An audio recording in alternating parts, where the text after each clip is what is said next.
ආයුබෝවන් හැමෝටම. ඔයාලා අදත් එකතුලා ඉන්නේ අවුර ගොසිප් YouTube channel එකත් එක්ක ඉතින්. අද වීඩියෝ එකෙන් අරන් ආවේ අස්සසුම ප්‍රතිලාභීන්ට අද දවසේ නිකුත් කරලා තියෙන විශේෂ නිවේදනයක් අරගෙන ඉතින්. මේ නිවේදනය තමයි වංචාකාර පිරිසක් විසින් අස්සසුම මුදල් වංචා කරන්න උත්සාහ කරනවා කියලා රජෙන් දැනුම් දීමක් කරලා තියෙනවා. අද දැනුම් දීම කරලා තියෙනවා. ඉතින් මේක වෙන්නේ මෙහෙමයි. දැනුවත් කරලා තියෙන්නේ මෙන්න මෙහෙම විදියට. අස්සසුම මේ මුදල් ලබා දෙන අන්දමින් වංචාකාර පිරිසක් මූලස්ථානයේ රැකියාවේ නිරත අය වගේ තමයි ඔයාලා කෝල් කරන්නේ.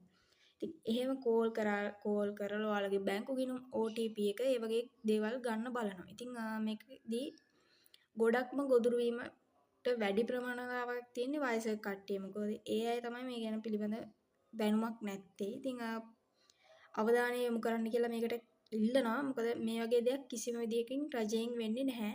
ඒක තමයි මූලිකම දේ. රජයෙන් කිසිම වෙලාවක මේ වගේ දුරකථන ඇමතුම් හරහා හෝ මැසේජස් හරහා ඔයාලට කිසිම විදියකින් මුදල් ගෙවීම සිදු කරන්නේ නැහැ.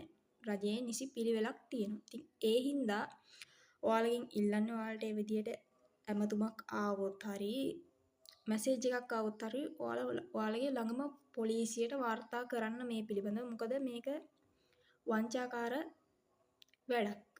ඉතින් මේකෙන් බේරිලා කටයුතු කරන්න කියලාත් හැමෝගෙම ආදරෙන් ඉල්ලනවා. ඉතින් අස්සසුම් ප්‍රතිලාභය ලබන අයට තමයි මේ විශේෂ නිවේදනය රජයෙන් අද දවසේ නිකුත් කරලා තියෙන්නේ. ඉතින් මේ පිළිබඳව හැමෝම දැනුවත් වෙන්න කියලා ඉල්ලනවා. ඉතින් මේ වගේ වැදගත් අස්සසුම තොරතුරු ඒ වගේම රටේ ලෝකයේ සිදුවෙන දේවල් එසැනින් දැනගන්න අපගේ YouTube නාලිකාව subscribe කරලා එකතු වෙලා ඉන්න කියලා ආදරෙන් මතක් කරන ගමන් අද වීඩියෝ එකෙන් සමුගන්නවා. හැමෝටම ජය වේවා.